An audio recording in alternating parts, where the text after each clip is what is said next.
Tôi tên là Phương Hoài. Tôi từng có một gia đình hạnh phúc và một người vợ yêu thương tôi.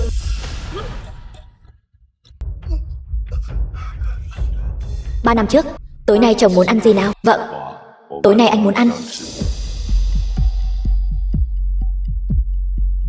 Sao bố giữa ban ngày mà lại uống say bí tỉ thế này?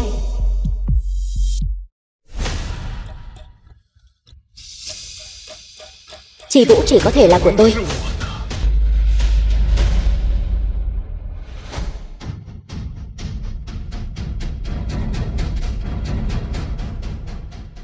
Bố tôi vì cứu tôi mà chắn trước đầu xe. Tất cả đứng dậy.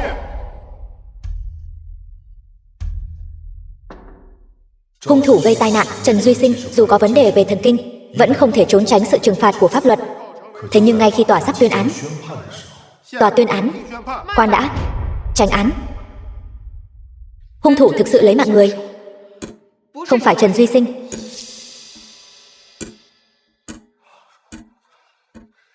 mà là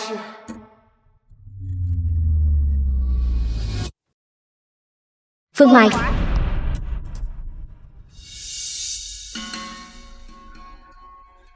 Chị Vũ, em đang nói gì vậy? Rõ ràng lúc đó em cũng có mặt ở đó mà. Bố của Phương Hoài, khi anh ta còn nhỏ, đã nhiều lần đối xử tệ với anh ta và mẹ anh ta, thậm chí còn bắt mẹ anh ấy ngủ với người khác để trừ nợ cờ bạc. Chị Vũ, đây là chuyện riêng của anh. Em sao lại chuyện riêng gì chứ? Trong lúc ngủ mê, anh đã vô tình nói ra mấy lần sớm muộn gì cũng lấy mạng bố anh để báo thù. Anh tưởng em không nghe thấy sao? Thưa tòa, thực ra là chồng tôi đã lợi dụng bệnh tâm thần của Trần Duy Sinh, ngụy tạo hiện trường vụ tai nạn và đổ tội cho Trần Duy Sinh. Đây chính là bằng chứng.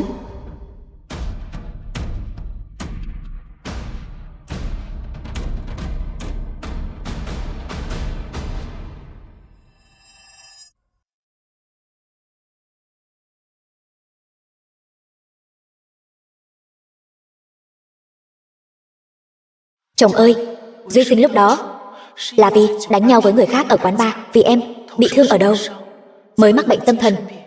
Em đã hứa với cậu ấy 3 việc. Đây là việc đầu tiên. Chồng ơi, anh nhận tội đi. Nếu Duy Sinh phải vào tù, cậu ấy sẽ mất mạng mất. Chồng ơi, anh yên tâm. Dù bao lâu, em cũng sẽ đợi anh ra tù. Bị cáo Phương Hoài, anh còn gì để giải thích không? Chồng ơi, người phụ nữ yêu sâu đậm bao năm, lời buộc tội đầy sơ hở, lời thỉnh cầu hoang đường tột độ. Đối mặt với những điều này, môi tôi như bị trì phong kín lại. Hóa ra, nửa đời trước của tôi chỉ là một trò cười. Mạnh Chi Vũ, cuối cùng tôi cũng hiểu ra, người em yêu là Trần Duy Sinh. Tôi thành toàn cho hai người. 9 năm 27. Có, ra tù thôi.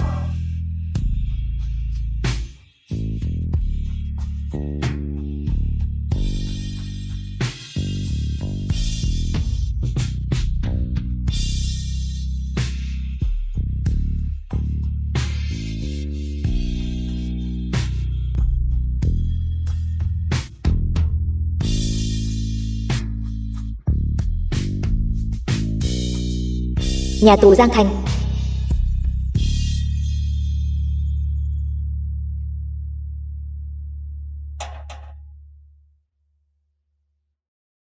Ba năm trong tù, tôi đã nghĩ thông suốt rất nhiều chuyện. Đã đến lúc rời đi rồi. Alo, lão Lưu.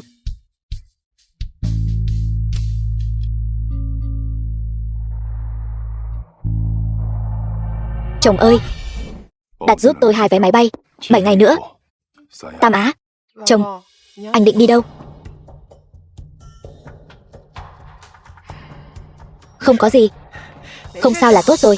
Duy Sinh vẫn đang đợi chúng ta ở nhà hàng. Chúng ta đi nhanh thôi. Quả nhiên vẫn giống như 3 năm trước.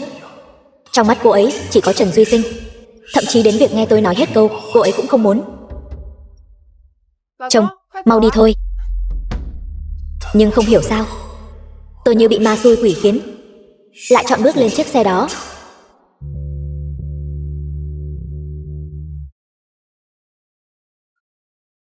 Lâu rồi không gặp mọi người. Rất cảm ơn mọi người đã đến tham dự tiệc ra tù của anh Hoài. Hy vọng mọi người hôm nay ăn uống vui vẻ.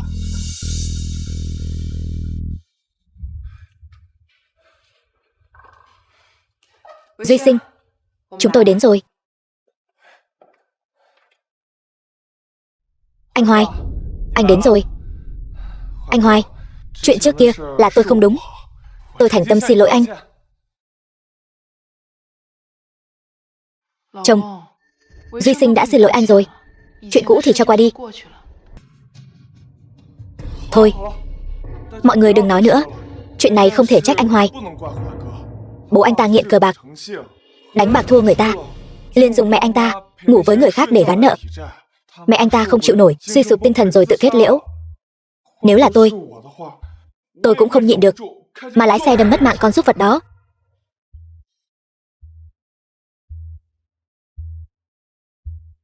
Anh uống ly rượu này đi. Chuyện này coi như cho qua. Trước kia, những lúc thế này, em đều bênh vực anh. Nhưng giờ thì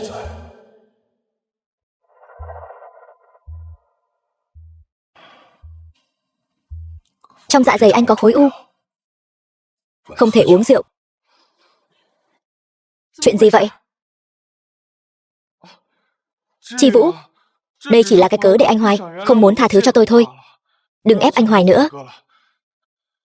Để tôi tự uống. Đưa đây. Cậu không được uống rượu. Cậu quên bác sĩ bảo cậu bị đau dạ dày rồi hả? Cậu không được uống. Chi Vũ, chẳng lẽ em quên anh cũng bị đau dạ dày sao?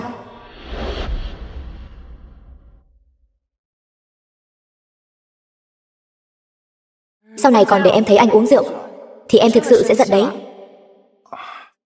Được rồi, sau này không uống nữa. Thế còn tạm được. Há miệng ra.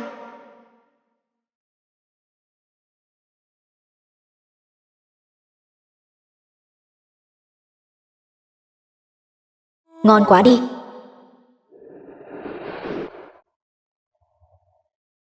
Không sao. Nếu anh Hoài không tha thứ cho tôi thì cứ để tôi uống đến mất mạng đi. Chi Vũ, đưa rượu đây, để tôi uống đến mất mạng đi. Phương Hoài, anh mau uống rượu đi. Duy Sinh đang nghĩ quẩn đấy. Chẳng lẽ anh muốn nhìn cậu ấy uống đến mất mạng sao? Anh đã nói rồi, trong dạ dày anh im miệng đi. Anh vẫn đang tìm cớ. Sức khỏe anh dù có tệ đến đâu thì có tệ bằng Duy Sinh không?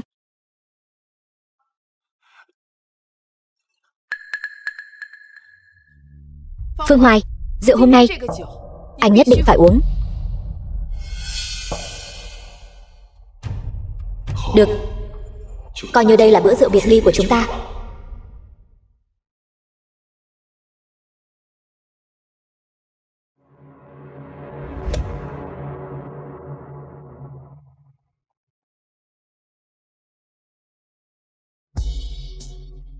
Sau này còn để em thấy anh uống rượu, em thực sự sẽ giận đấy. Được rồi, sau này không uống nữa.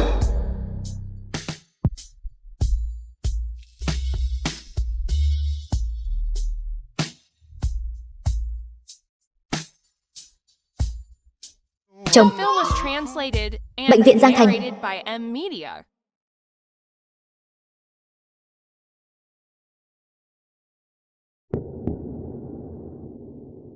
Cô ấy vẫn luôn trông chừng mình sao? Phương Hoài, để không phải uống rượu, anh đúng là chơi lớn thật đấy. Dám dùng cả máu để lừa em. Anh có biết lúc đó em sợ thế nào không? Anh biết rõ em lo lắng cho anh đến mức nào mà. Em thấy anh đang lừa em. Chẳng lẽ không phải sao?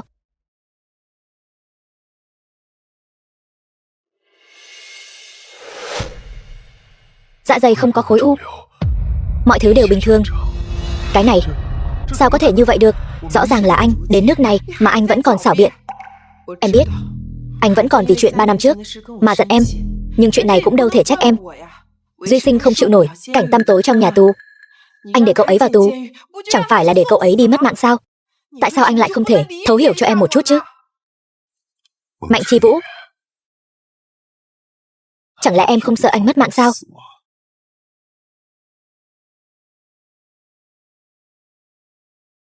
Nếu giữa anh và Trần Duy Sinh, bắt buộc phải chọn một trong hai, em sẽ chọn ai? Ấu trĩ. Hỏi một câu mà đã biết trước câu trả lời. Tôi đúng là quá ấu trĩ. Thôi bỏ đi. 7 ngày nữa tôi sẽ rời đi. Nhưng trước đó, hãy tìm bà ngoại trước đã. Bà ngoại ở đâu? Em biết anh lo cho bà. Trong mấy năm anh ngồi tù, em đã sắp xếp ổn thỏa cho bà rồi. Nhưng bà bị bệnh tim. Tình trạng sức khỏe hiện tại của anh không thích hợp để đi gặp bà. Đợi anh khỏe lại rồi tính.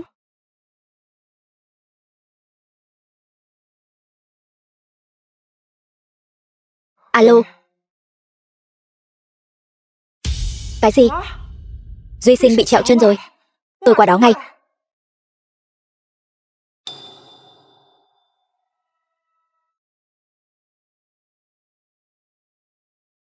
Đi đi.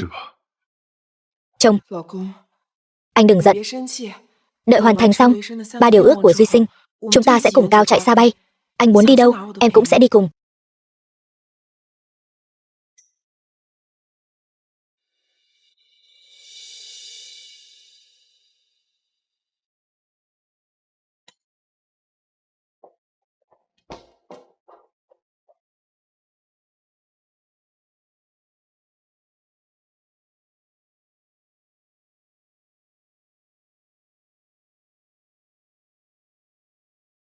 Dương số 4, Phương Hoài đúng không?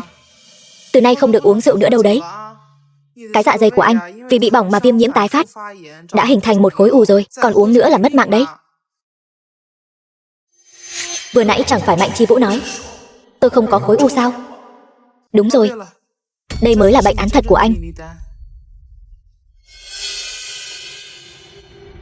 Kết quả kiểm tra cho thấy dạ dày có khối u. Một người bạn của anh đặc biệt dặn dò tôi, bảo là sợ cô Mạnh lo lắng quá, nên mới đưa cho cô ấy một bản bệnh án giả.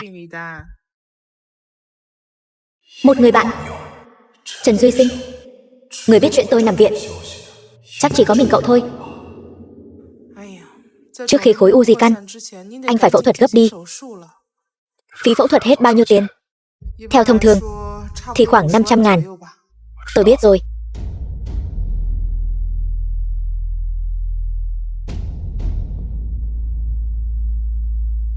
Vợ,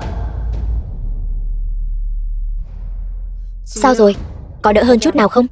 Đỡ hơn nhiều rồi. Chồng,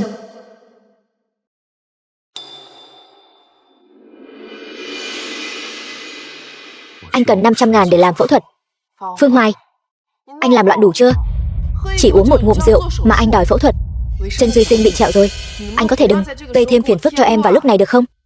Trước khi vào tù, nhà cửa và tiền bạc anh đều đưa hết cho em. Bây giờ anh chỉ cần 500.000 thôi mà. Quá đáng lắm sao? Chi Vũ, cô nhẹ tay chút. Đau. Được, vậy tôi nhẹ tay một chút. Em đang xoa bóp cho Duy Sinh, có thể yên tĩnh một lát không?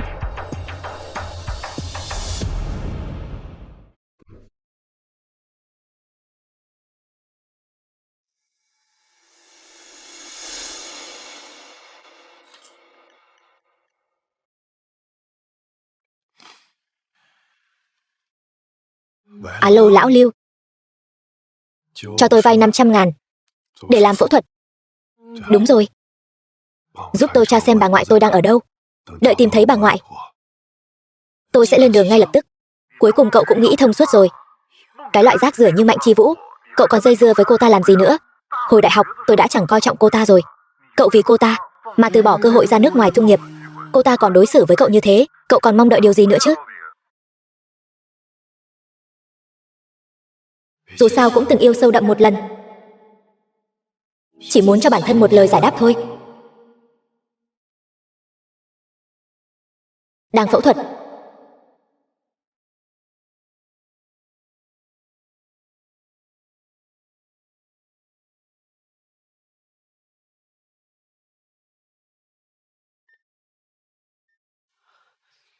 Chồng, anh tỉnh lại rồi. Làm em lo mất mạng đi được. Không phải em không tin sao? Còn đến đây làm gì? Chồng, xin lỗi anh. Duy Sinh đã thú nhận với em rồi, là bạn của cậu ấy. Đã làm giả bệnh án. Cậu ấy chỉ muốn trút giận cho Duy Sinh, mới làm ra chuyện ngu ngốc như vậy. Em đã giúp anh trừng phạt Duy Sinh và bạn cậu ấy rồi. Trừng phạt thế nào? Theo anh được biết, làm giả bệnh án là phải ngồi tù đấy. Chi phí y tế lần này của anh, Duy Sinh sẽ chịu trách nhiệm gấp 3. Tiền sẽ được chuyển vào thẻ ngân hàng của anh. Còn người bạn kia của cậu ấy sẽ phải kiểm điểm 1 tuần. Em cảm thấy chuyện này chỉ là do bạn cậu ấy tự ý làm thôi sao? Em chưa từng nghĩ tới người bạn đó thực chất chính là cậu ta sao? Chồng ơi, em biết giữa anh và Duy Sinh có chút mâu thuẫn, nhưng mà anh hãy cứ xem như cậu ta có vấn đề thần kinh đi. Đừng chấp nhặt với cậu ta nữa. Vậy ra em đều biết hết. Vậy mà em vẫn chọn bao che cho cậu ta. Chồng ơi, anh đừng giận. Tức giận không tốt cho việc hồi phục sức khỏe đâu. Bà ngoại bị bệnh tim, 3 năm anh ngồi tù. Em nói với bà ngoại là anh đi nước ngoài rồi. Bà ngoại rất nhớ anh. Đợi sức khỏe anh hồi phục, chúng ta lại cùng nhau đi thăm bà ngoại nhé. Bà ngoại. Được. Chồng ơi, em biết anh tốt với em nhất. Anh nghỉ ngơi thêm chút nữa đi. Em chợp mắt một lát.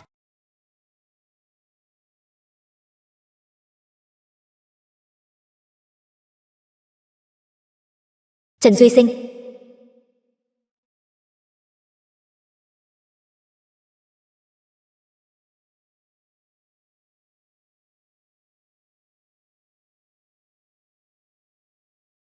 Chi Vũ, có đẹp không?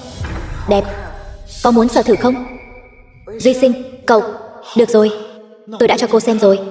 Cô cũng phải cho tôi xem một chút chứ. Cô quên 3 điều đã hứa với tôi rồi sao? Tôi vì cô mới bị bệnh thần kinh. Đây chính là điều ước thứ 2 của tôi. Vậy tôi cho cậu xem.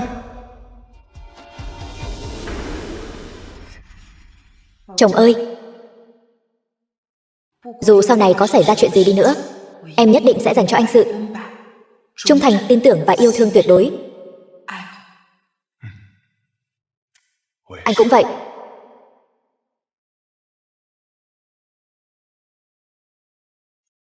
Hóa ra 3 năm tôi không ở đây, hai người lại chung sống hòa thuận đến vậy.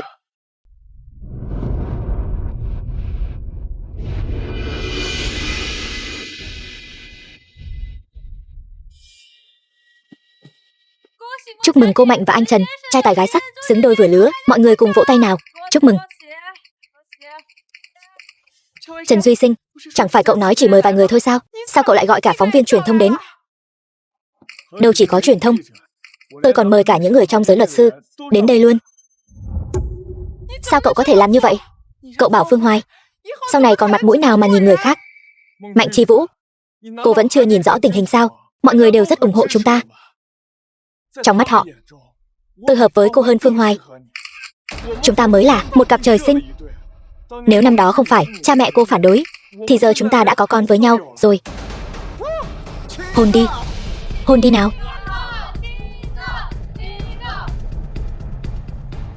Hôn đi. Hôn đi. Chúng ta đã giao kèo rồi. Hôn lễ này chỉ là hình thức thôi. Người tôi thực sự yêu là Phương Hoài. Chi Vũ, Phương Hoài có gì tốt chứ? Rõ ràng là tôi gặp cô trước.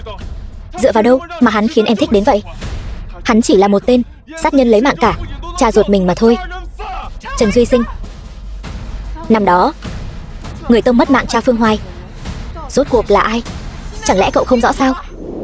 Chi Vũ chỉ có thể là của tôi. Phương Hoài, anh đi mất mạng đi.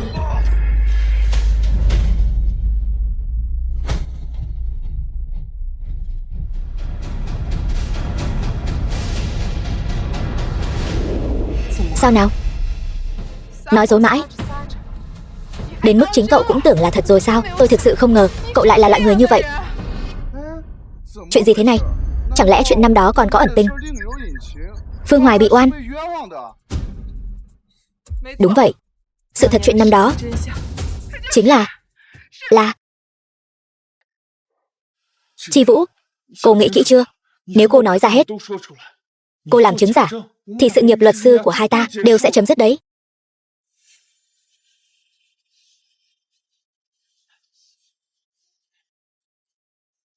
Đúng vậy, người gây án mạng năm đó chính là Phương Hoài.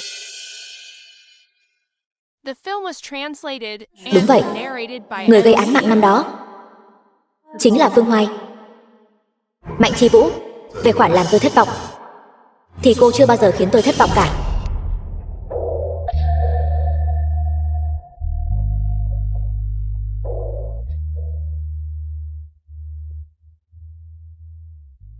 Chi Vũ, xin lỗi, đều tại tôi tự ý quyết định khiến cô giận rồi. Cô có thể nể tình, vì cô mà tôi mới mắc bệnh tâm thần này, mà tha thứ cho tôi không? Đừng giận tôi nữa. Trần Duy Sinh, hôn lễ này là nguyện vọng thứ 3 mà tôi đã đồng ý với cậu. Những gì tôi đồng ý với cậu, tôi đều đã làm được. Kể từ bây giờ, chúng ta không còn nợ nần gì nhau nữa. Tôi nói cho cậu biết, chúng ta đã là quá khứ rồi. Người tôi thực sự yêu là Phương Hoài. Tôi sẽ không bỏ rơi anh ấy nữa. Tránh ra. Có chuyện gì vậy? Sao cô dâu lại vội vàng bỏ đi như vậy? Chẳng lẽ cãi nhau rồi? Mọi người bình tĩnh. Nghe tôi nói đây, Chi Vũ chỉ là quá nóng lòng, muốn động phòng hoa trúc với tôi thôi. Mọi người đừng nghĩ ngợi lung tung. Trần Duy Sinh, cậu thật sự khiến tôi thấy buồn nôn. Chào cô, xin hỏi ai là cô Mạnh Chi Vũ? Tôi được người ta nhờ mang một kiện hàng đến. Là tôi. Đây là kiện hàng của cô, phiền cô ký nhận cho.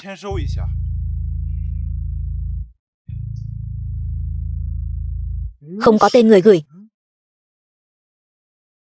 Ổ cứng di động. Tôi biết rồi, chắc chắn là bạn bè nào đó của chúng ta biết hôm nay chúng ta tổ chức hôn lễ ở đây, nên họ cố tình gửi phim chúc mừng tới.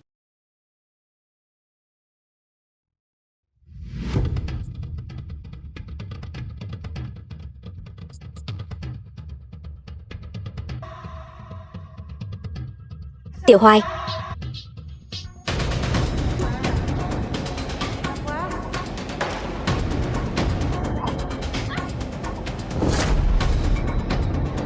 cậu không phải Tiểu Hoài. Đương nhiên tôi không phải Tiểu Hoài rồi. Tiểu Hoài của bà giờ là thằng tù cải tạo. Ai mà sánh được với hắn chứ? Không thể nào. Tiểu Hoài đã ra nước ngoài rồi, sao có thể là thằng tù cải tạo được? Đây chẳng qua là Mạnh Chi Vũ lừa bà thôi. Cô ta sợ bà không chịu nổi. Cậu nói dối. Tôi không tin. Đừng chiếu nữa, tắt đi. Khoan đã. Trần Duy Sinh, rốt cuộc cậu đã làm những gì sau lưng tôi? Con gái của bà, cũng chính là mẹ của Phương Hoài, đã mất mạng từ lâu rồi. Cậu nói dối. Phương Hoài và mẹ nó đã ra nước ngoài rồi. Cậu nói dối. Tôi không tin. Tôi không hề nói dối. Con rể bà nợ rất nhiều tiền cờ bạc, không trả nổi, nên ép con gái bà phải bán thân để trừ nợ. Cuối cùng cô ta không chịu nổi nhục nhã, nên đã tự kết liễu.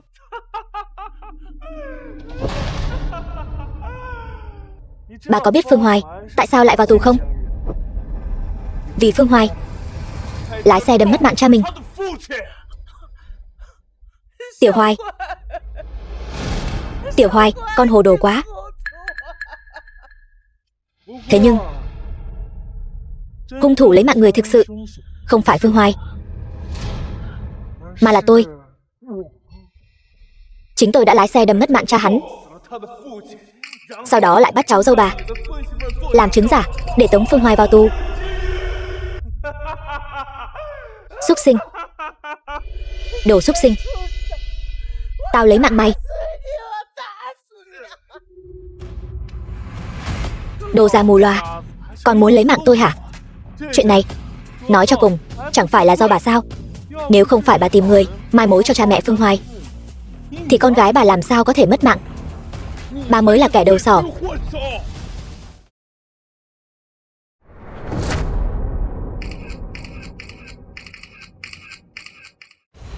Hóa ra những gì Phương Hoài nói là thật. Anh làm loạn đủ chưa?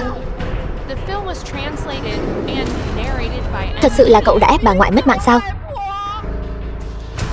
Chi Vũ, cô nghe tôi giải thích đi. Cô nghe tôi giải thích đi. Cậu buông tay ra. Trần Duy Sinh, hóa ra cậu lại là loại người như thế. Uổng công trước đây tôi tin tưởng cậu đến vậy. Chi Vũ, tôi khó chịu quá. Tôi sắp không thở nổi rồi. Trần Duy Sinh, cậu có thể thôi giả vờ không? Tôi thật sự không chịu nổi cậu nữa rồi. Hễ gặp chuyện là cậu lại giả bệnh. Cậu còn là đàn ông không hả? Chi Vũ, sao cô có thể nói tôi như vậy? Tôi mắc bệnh tâm thần là vì cô đấy. Cậu câm miệng ngay cho tôi. Cậu bị bệnh tâm thần là do đánh nhau, bị thương mà ra. Liên quan gì đến tôi? Có phải tôi bảo cậu đi đánh nhau không? Có phải tôi làm cậu bị thương không? Những năm qua, cậu hết lần này đến lần khác lấy đạo đức ra để trói buộc tôi. Mà tôi cũng thật ngu ngốc, cứ thế để cậu dắt mũi. Hết lần này đến lần khác làm tổn thương chồng tôi. Trần Duy Sinh, cậu thật sự làm tôi thấy ghê tởm. Chi Vũ, cô không thể đối xử với tôi như vậy. Tôi yêu cô nhiều đến thế. Tôi làm tất cả mọi chuyện đều là vì cô mà. Cô không thể đối xử với tôi như vậy.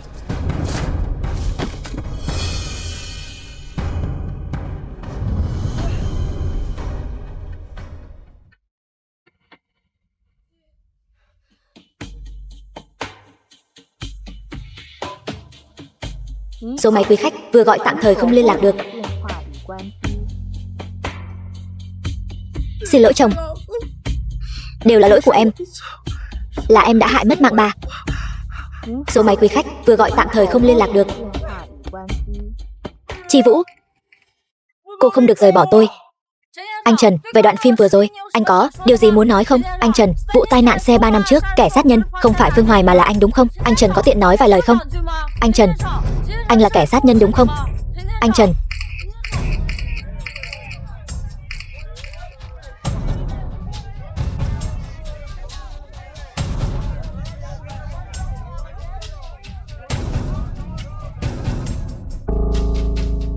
Số máy quý khách vừa gọi.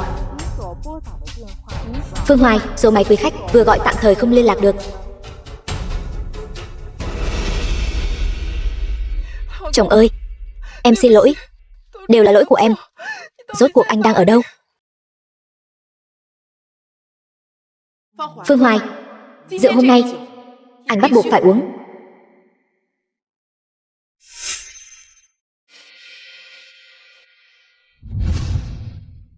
Tránh ra, hắn đã hại mất mạng bà ngoại anh. Hôm nay anh phải lấy mạng hắn. Anh làm loạn đủ chưa? Phương Hoài, anh quá đáng rồi đấy. Xin lỗi Duy Sinh đi. Anh đủ rồi đấy. Hôm nay chỉ cần có em ở đây, anh đừng hòng đụng vào Duy Sinh. Đồ khốn nạn. Hôm nay tôi lấy mạng cậu. Người đâu, giữ hắn lại cho tôi. Buông tôi ra. Đi, chúng ta đến bệnh viện trước đã. Mạnh Chi Vũ, em còn nhớ lời thề 3 năm trước không? Trung thành, tin tưởng, bảo vệ. Em đã làm được điều nào?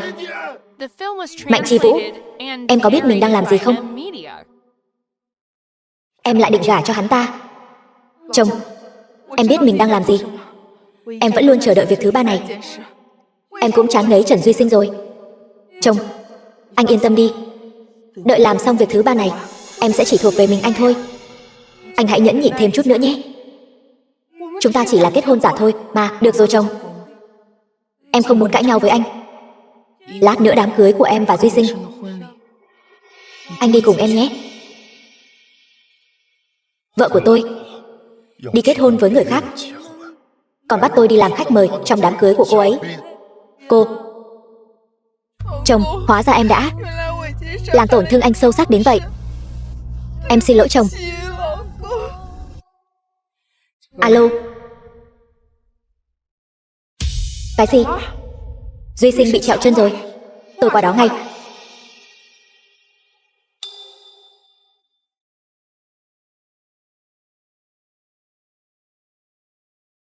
Đi đi. Chồng, anh đừng giận. Đợi hoàn thành xong 3 điều ước của Duy Sinh, chúng ta sẽ cùng nhau cao chạy xa bay. Anh muốn đi đâu em cũng sẽ đi cùng anh.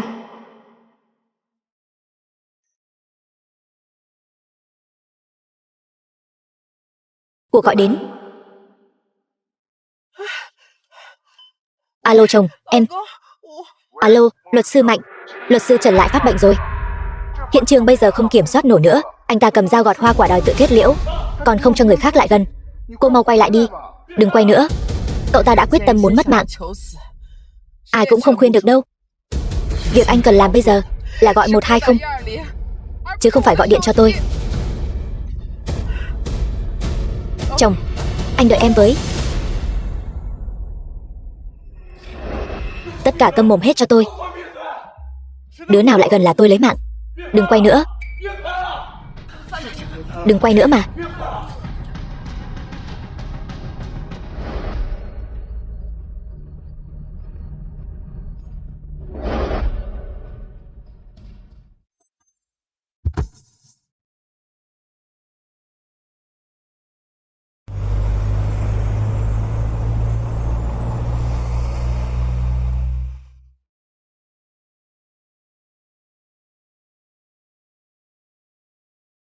Dì Vương. Phương Hoài đâu rồi? Phương tiên sinh, cậu ấy. Cậu ấy. Phu nhân. Chồng.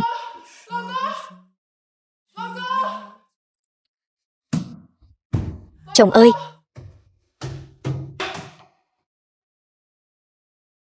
Chồng.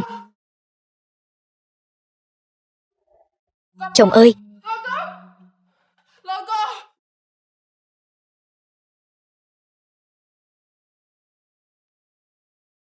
Chồng. Dù sau này có xảy ra chuyện gì đi nữa, em nhất định sẽ trung thành, tin tưởng, yêu thương anh tuyệt đối.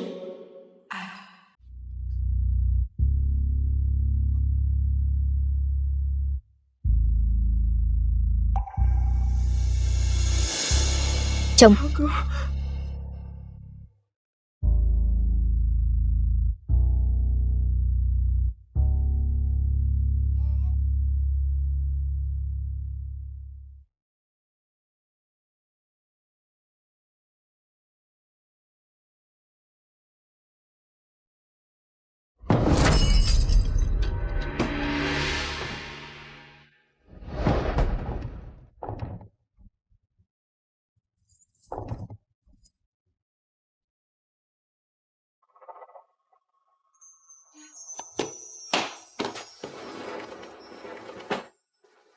Mất hết rồi. Chẳng còn gì cả.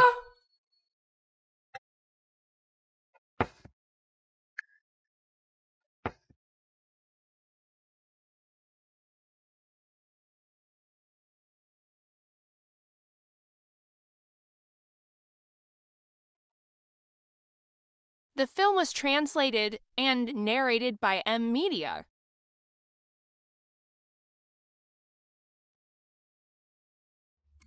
Chồng.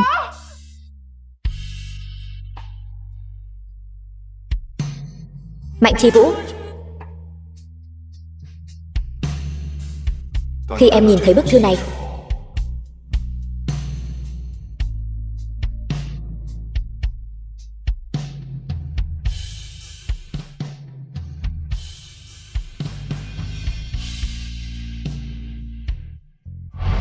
hóa ra nửa đời trước của anh chỉ là một trò cười. Mạnh Chi Vũ, tôi cuối cùng cũng hiểu ra, người em yêu là Trần Duy Sinh. Tôi tác thành cho hai người. Mạnh Chi Vũ, chúng ta từ lúc quen biết đến yêu nhau, rồi đến khi kết hôn, đã trải qua trọn vẹn 5 năm hạnh phúc.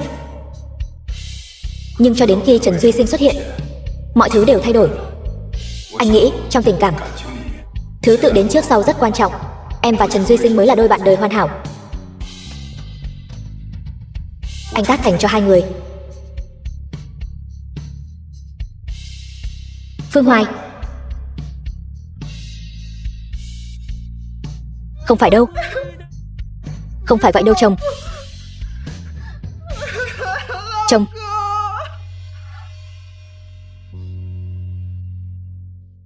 Bà ngoại.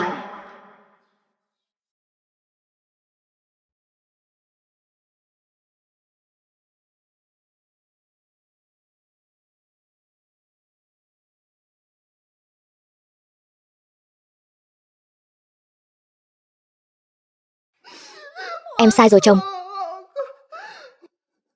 Em biết mình sai rồi. Chồng ơi. Dì Vương.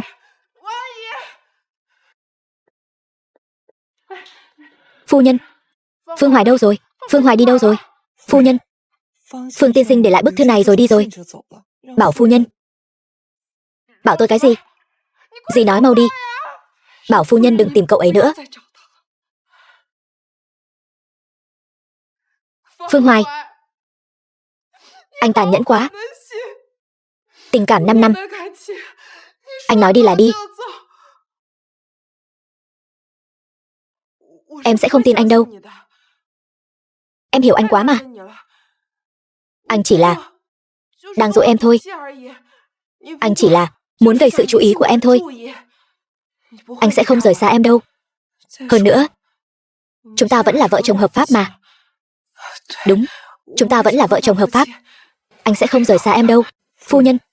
Không còn nữa rồi.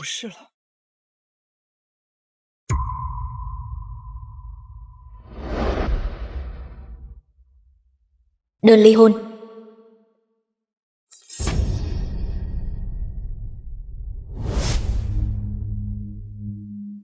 Ký cái này đi.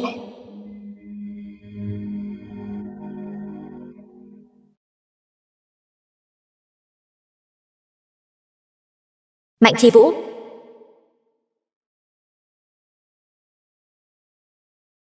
Cô không xem đó là gì sao? Chồng, chỉ cần là anh, bất kể là gì, em đều sẽ đồng ý. Xin lỗi. Xin lỗi anh.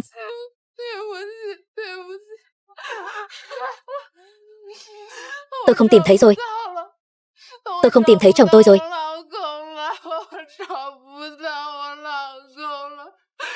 Tôi không tìm thấy chồng tôi. Không xong rồi. Phu nhân đau lòng quá độ. Bị nhiễm kiềm hô hấp rồi. Tôi không tìm thấy. Tôi không tìm thấy chồng tôi. Nhanh. Thở nhanh lên.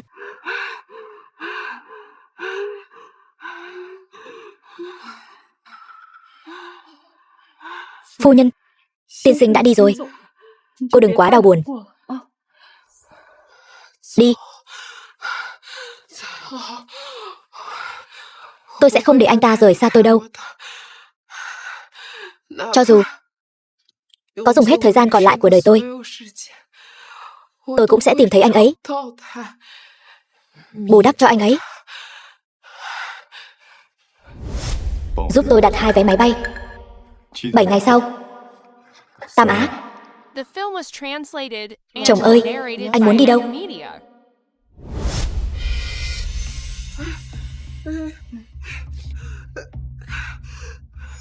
Bây giờ, giúp tôi đặt 1 vé máy bay đi Tam Á.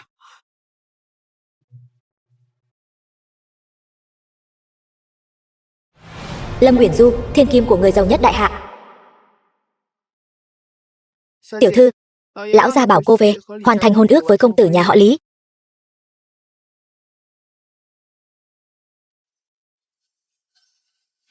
Tiểu thư, đã trôi qua 5 năm rồi, nên buông bỏ thôi.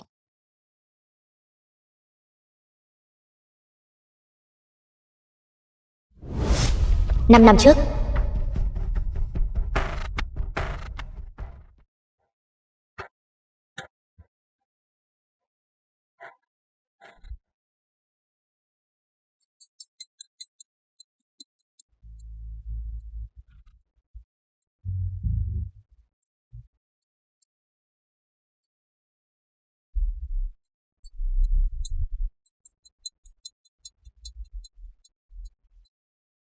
nào.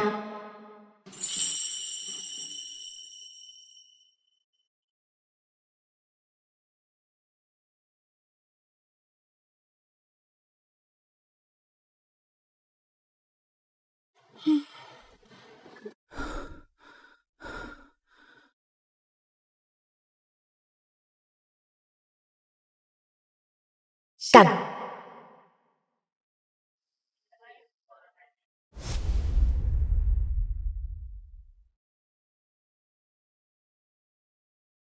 Tôi đợi anh ở đây suốt 5 năm. Thế mà anh lại chẳng hề xuất hiện.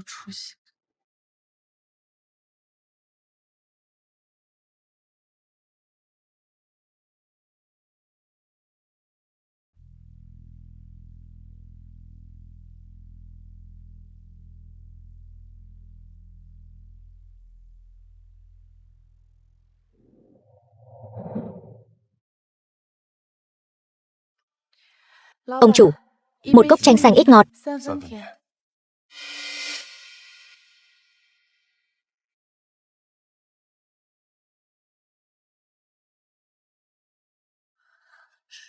Cuối cùng cũng đợi được anh.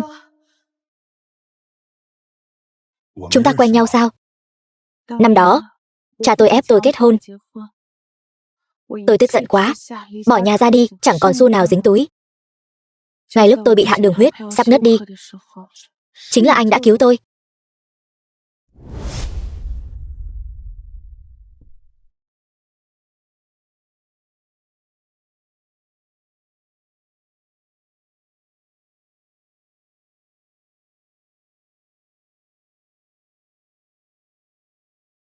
Nào.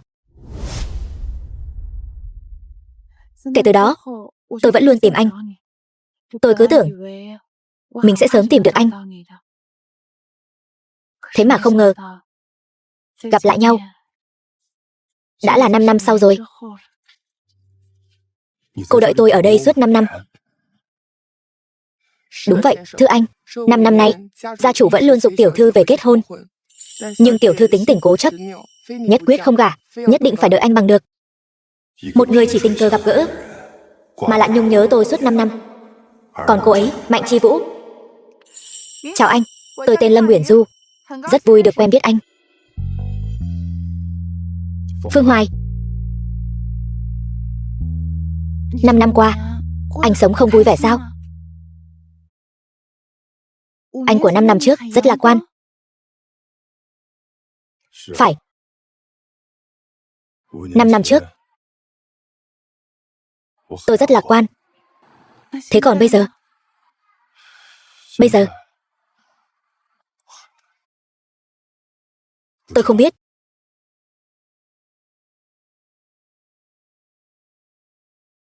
Cô có điều gì muốn nói sao? Phương tiên sinh, tôi muốn gả cho anh. Kể từ lần đầu tiên nhìn thấy anh 5 năm trước, tôi đã biết đời này tôi chỉ gả cho mình anh. Phương tiên sinh, tôi biết nói ra những lời này có thể hơi đường đột, nhưng so với 5 năm này, những điều đó chẳng đáng là gì. Dù có thể bị từ chối, tôi cũng nhất định phải bày tỏ tấm lòng mình. Tôi không muốn sống cả đời trong hối tiếc. Phương tiên sinh, anh có bằng lòng lấy tôi không? 5 năm qua, tôi luôn hy vọng có được tình yêu của Mạnh Chi Vũ, nhưng không ngờ rằng có một người cũng đang khổ sở chờ đợi tôi. Anh không cần vội trả lời tôi. Tôi đồng ý, không sao. Dù anh từ chối tôi, anh.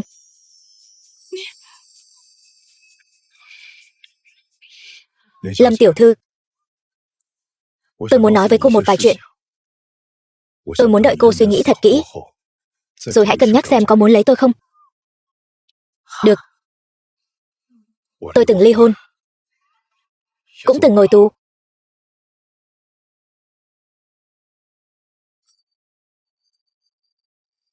Những năm này, anh đã chịu khổ rồi. Cô không để tâm sao? Tôi không để tâm, bởi vì tôi tin rằng tất cả những điều đó không phải lỗi của anh. Tôi nhìn người rất chuẩn. 5 năm trước, anh từng cứu tôi. Bây giờ, đến lượt tôi cứu anh.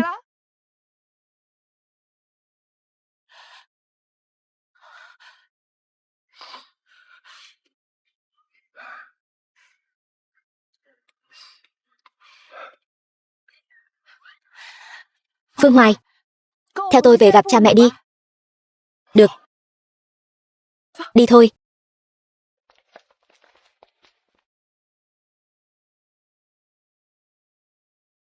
Phương tiên sinh,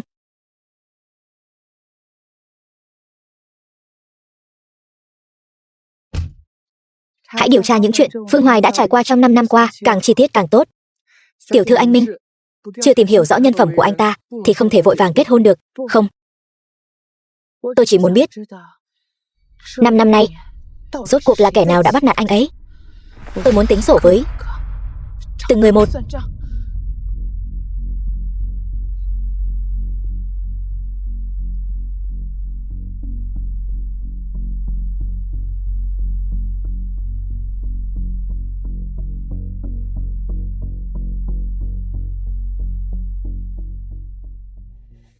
Ba ngày sau, Lâm Phụng, người giàu nhất đại hạ. Lâm Mẫu, vợ của người giàu nhất đại hạ. Lão gia, phu nhân, đại tiểu thư đã tới cổng rồi. Đến rồi. Về rồi. Bà xã, bà xem, tôi mặc thế này có được không? Con bé Uyển Du đó thấy tôi là lại cầu nhàu cho xem. Uyển Du là con gái ruột của ông đấy. Làm như ông là cha dượng không bằng. Đây là nhà em. Mẹ, con về rồi. Uyển Du về rồi. 5 năm không gặp, đến tiếng bố cũng không thèm gọi nữa hả? Mẹ, lần trước con mang trà về cho ông ấy. Ông ấy có uống không? Uống rồi. Uống rồi hả? Uống rồi. Sao vẫn không chặn được cái miệng của ông ấy nhỉ? Con. Cậu ta là ai? Đây là bạn trai của con. Hỗn xược. Tìm bạn trai mà cũng không thèm nói với người nhà một tiếng. Đã điều tra rõ ràng chưa đấy? Con đừng quên, con và công tử nhà họ Lý có hôn ước. Ông già, ông nói chuyện cho cẩn thận đấy. Nếu không phải vì anh ấy, con đã chẳng thèm về cái nhà này. Con, Uyển Du, em nói chuyện với cha mình như vậy là không lễ phép đâu. Xin lỗi anh nhé Phương Hoài, em có làm anh sợ không? Uyển Du, em nên xin lỗi bác trai, không phải với anh. Xin lỗi lão tử.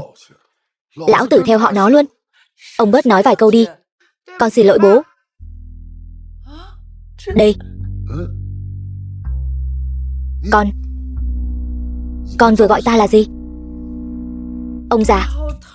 Ông, Uyển Du.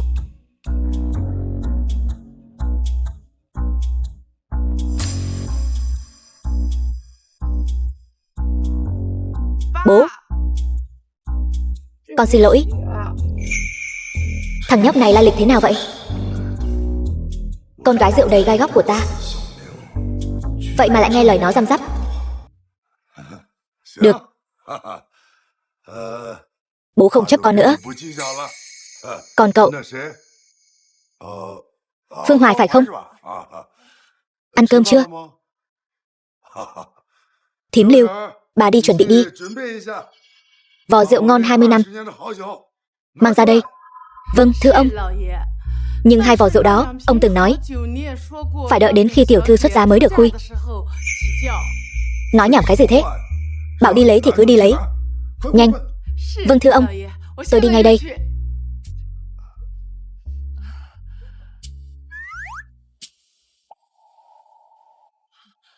Đi. Uyển Du mới về, mau đi ăn cơm thôi. Đi.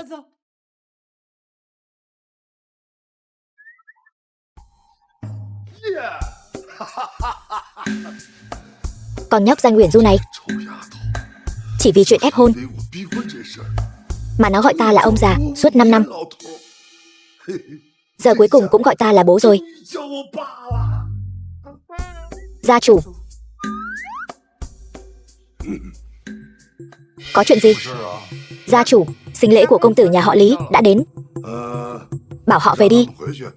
Nói là hôn ước đã hủy bỏ. Nhưng gia chủ nhà họ Lý cũng tới. Dù là ai thì cũng không có tác dụng đâu. Đi đi. Đuổi bọn họ ra ngoài cho ta. Ta chỉ công nhận người này là con rể của ta thôi. Vâng. Đúng rồi gia chủ. Thông tin cá nhân. Đây là... Tiểu thư bảo tôi điều tra một chút về quá khứ của Phương tiên sinh. Tôi có chuẩn bị thêm một bản cho gia chủ. Bị oan phải vào tù, tràn đầy nhiệt huyết và sự kiên trì với sáng tác văn học. Thằng nhóc này Vậy mà cũng là một đại văn hào đấy.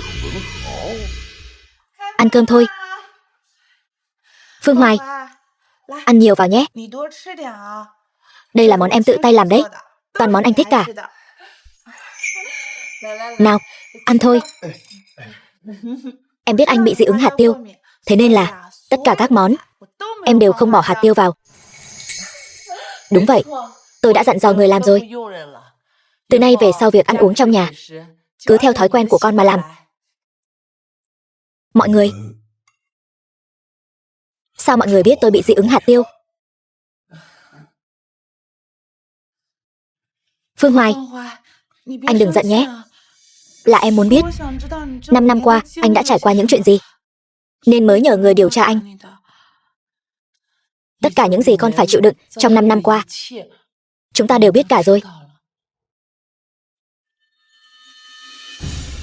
Bao gồm cả việc tôi từng ngồi tù sao. Nguyên cáo Phương Hoài, anh còn lời giải thích nào không? Chồng, người phụ nữ yêu sâu đậm nhiều năm, những cáo buộc đầy lỗ hổng, yêu cầu hết sức hoang đường. Đối mặt với những điều này, đôi môi tôi dường như bị phong ấn lại. Hóa ra nửa đời trước của tôi chỉ là một trò cười. Mạnh Chi Vũ, cuối cùng tôi cũng đã hiểu ra người em yêu là Trần Duy Sinh. Tôi thành toàn cho các người. Tất nhiên là biết chứ. Con đừng có coi thường nhà họ Lâm chúng tôi. Nhà họ Lâm chúng tôi là nhà giàu nhất đại hạ đấy.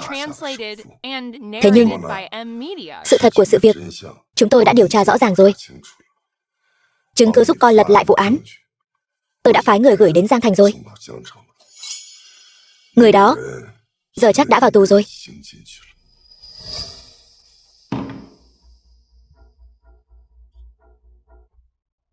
Mạnh Chi Vũ, tại sao cô lại rời bỏ tôi? Phương Hoài hắn ta có điểm nào tốt hơn tôi chứ? Luật sư Trần, anh bị nghi ngờ cố ý lấy mạng người. Viện chúng tôi hiện đang ban hành lệnh bắt giữ đối với anh, yêu cầu anh hợp tác. Lệnh bắt giữ. Còng tay lại.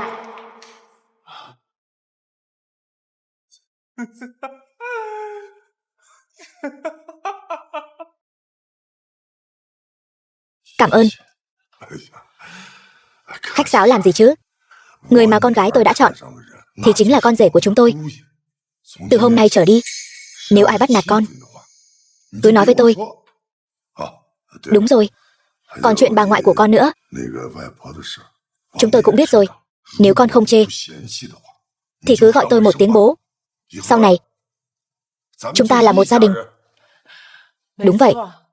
Đám tang của bà ngoại con cứ yên tâm, chúng tôi sẽ xử lý thỏa đáng. Sau này hãy cứ coi tôi như mẹ ruột của con. Tiểu Hoài, cuối cùng bà ngoại cũng đợi được con rồi.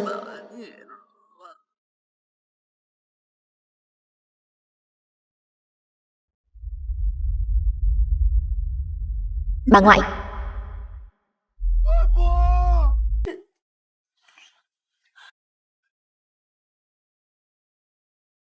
ba.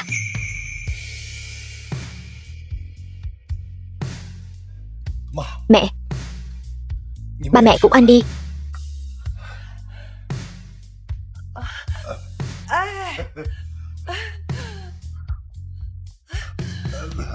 Nào, mau ăn đi. Con cũng ăn đi, ăn nhiều chút. Tốt quá. Tốt. Tôi thấy là hôn lễ của hai đứa tổ chức sau 3 ngày nữa.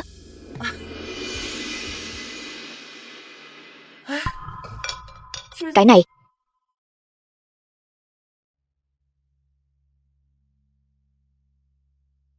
được.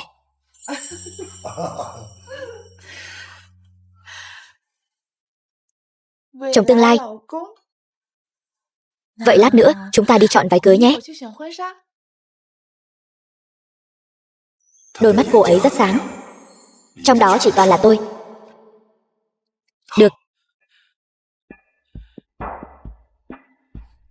Chồng, rốt cuộc anh đang ở đâu?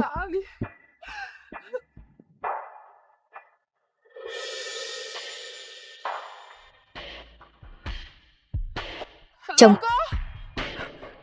Chồng ơi.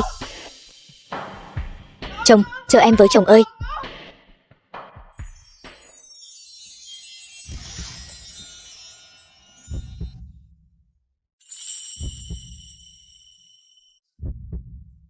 Chồng, có đẹp không? Đẹp. Giống như một chú bướm nhỏ.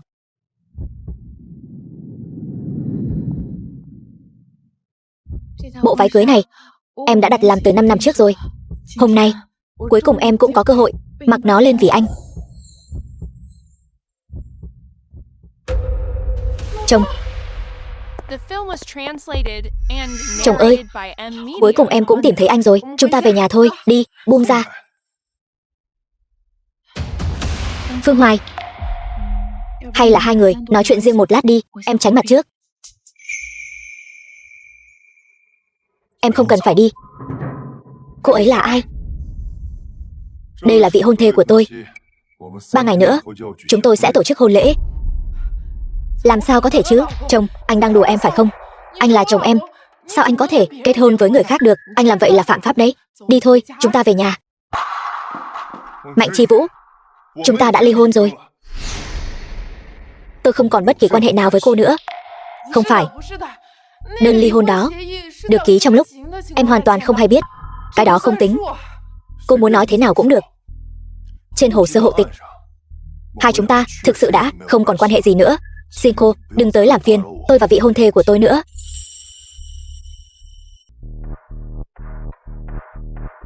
Em đã sắp xếp bác sĩ tốt nhất rồi. Chúng ta đưa bà ngoại đi bệnh viện trước đã.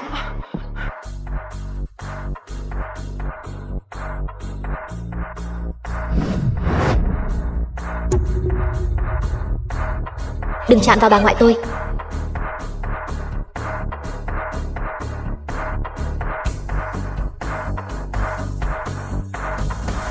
Bà ngoại.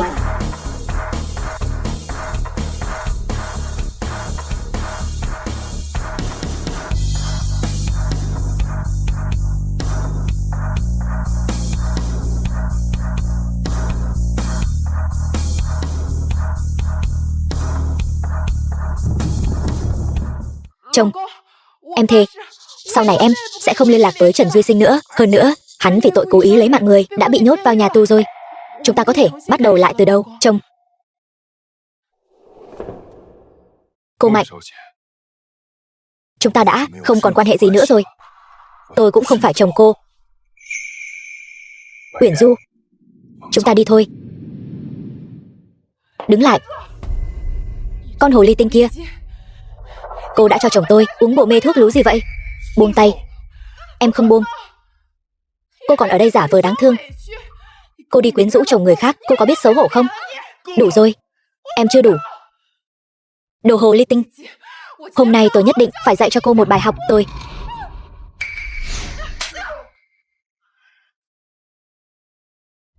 Anh đánh em vì người đàn bà này sao? Anh quên rồi sao? Anh từng nghe lời em răm rắp. Anh thậm chí vì em mà có thể đi ngồi tù thay người khác. Chồng, Duy Sinh lúc đó là vì đánh nhau với người khác ở quán bar. Vì em bị thương ở đầu mới mắc bệnh tâm thần. Em đã hứa với cậu ấy 3 việc. Đây là việc đầu tiên. Chồng, anh nhận tội đi. Nếu Duy Sinh vào tù, cậu ấy sẽ mất mạng mất.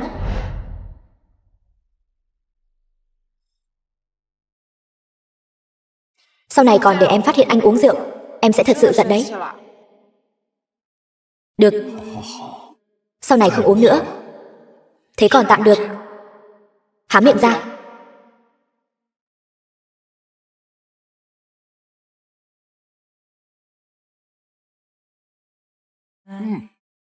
Ngon quá đi. Chuyện đã qua thì cứ để nó qua đi. Không cần thiết phải nhắc lại nữa. Uyển Du, chúng ta đi thôi. Không được. Phương Hoài, em hiểu anh quá mà. Anh chẳng qua chỉ muốn hơn thua với em thôi. Còn cô chẳng qua chỉ là một công cụ để anh ấy chọc tức tôi mà thôi. Cô tưởng Phương Hoài thực sự sẽ cưới cô sao? Cô tin thật hả? Cô đúng là một trò cười. Cô có biết tôi và Phương Hoài đã quen nhau bao lâu không? Cô có biết giữa chúng tôi đã trải qua những gì không? Cô có biết tình cảm giữa chúng tôi bền chặt đến mức nào không? Đủ rồi. Phương Hoài, anh bị em nói trúng tim đen rồi chứ gì. Trong lòng anh vẫn còn quan tâm đến em. Anh bày trò hôm nay chẳng qua chỉ là muốn chọc tức em mà thôi. Phương Hoài, anh có thể tỉnh táo lại một chút không? Anh đừng ngây thơ như thế nữa. Mạnh Chi Vũ, tôi xin cô đừng có ở đây gây chuyện vô lý nữa. Kể từ khoảnh khắc tôi ngồi tù 3 năm trước, tôi đã chẳng còn bất cứ quan hệ gì với cô rồi. Nhà tù Giang Thành.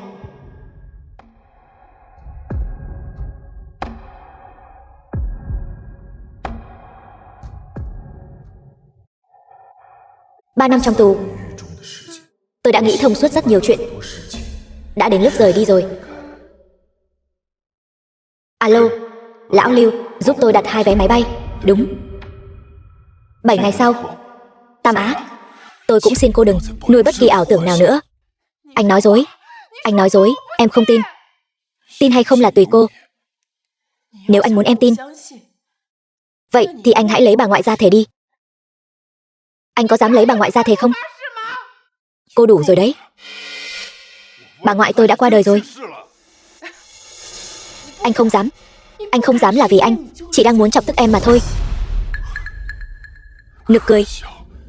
Tại sao tôi phải lấy bà ngoại của mình ra để thề với một kẻ chẳng liên quan gì chứ? Phương Hoài, em quá hiểu anh rồi. Anh chỉ đang chọc tức em thôi. Cô thấy chưa? Phương Hoài sẽ ở bên tôi. Nếu cô còn biết điều thì mau cút đi cho tôi. Cô im miệng. Theo tôi được biết, bà ngoại của vị hôn phu tôi luôn coi cô như cháu gái ruột. Sao cô có thể nói ra những lời đại nghịch bất đạo như vậy? Đại nghịch bất đạo? Cô là cái thá gì? Cô dám dạy dỗ tôi sao? Hãy tự biết vị trí của mình đi. Tôi và Phương Hoài sẽ ở bên nhau. Còn cô chỉ là kẻ đáng thương mà thôi. Đủ rồi. Cô dám đánh tôi. Đánh cô thì sao? Cô thực sự nghĩ Lâm Uyển Du tôi dễ bị bắt nạt thế sao? Tôi chỉ là nể mặt vị hôn phu của mình nên mới không tính toán với cô. Nhưng giờ xem ra, vị hôn phu của tôi đã chẳng còn chút tình sư nghĩa cũ nào với cô nữa. Tôi cũng chẳng cần phải bận tâm gì nữa. Chồng ơi, chồng, anh cứ để người ngoài bắt nạt em như thế này sao? Trong mắt tôi, cô mới là người ngoài.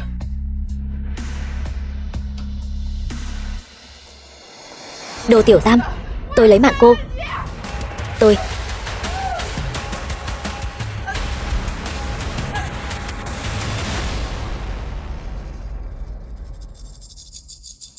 Em không sao.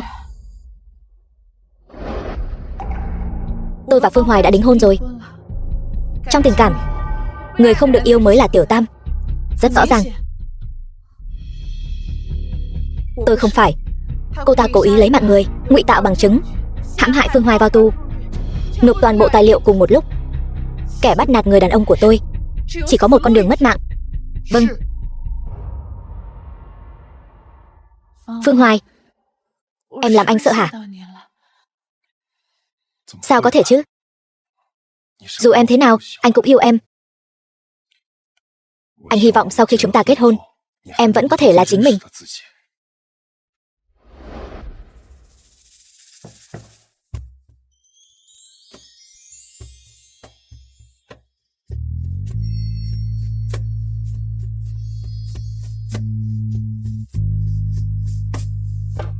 Không, em không cho phép anh đụng vào người phụ nữ khác.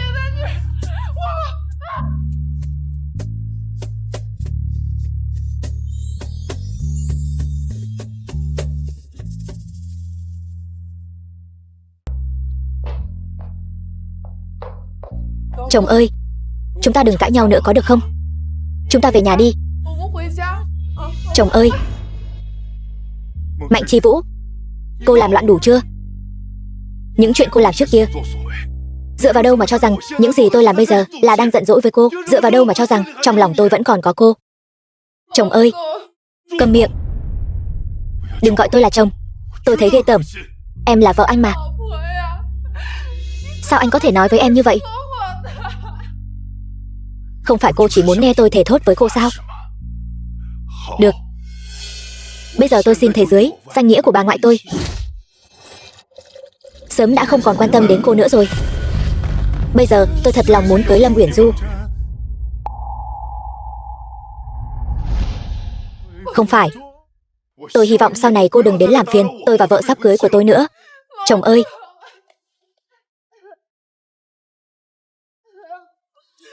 Chồng! Em sai rồi. Em sai rồi chồng ơi. Em thật sự sai rồi. Anh tha thứ cho em đi, có được không, chồng ơi? Em thật sự sai rồi.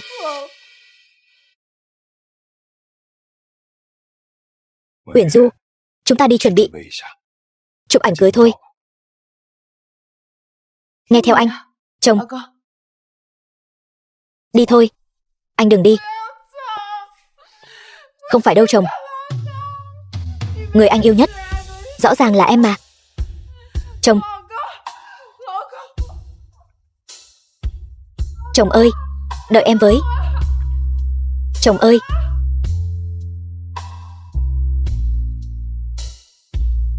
Cậu chủ, tiểu thư, mời lên xe. Chồng ơi. Chồng ơi, anh đợi em với.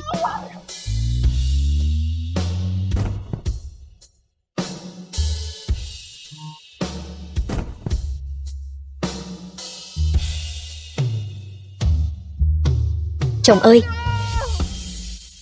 Mạnh Chi Vũ, nghi phạm Trần Duy Sinh đã khai ra vụ án 3 năm trước. Đây là lệnh bắt giữ của viện chúng tôi. Đối với cô, lệnh bắt giữ. Giải đi. Không. Chồng ơi. Đi. Chồng ơi.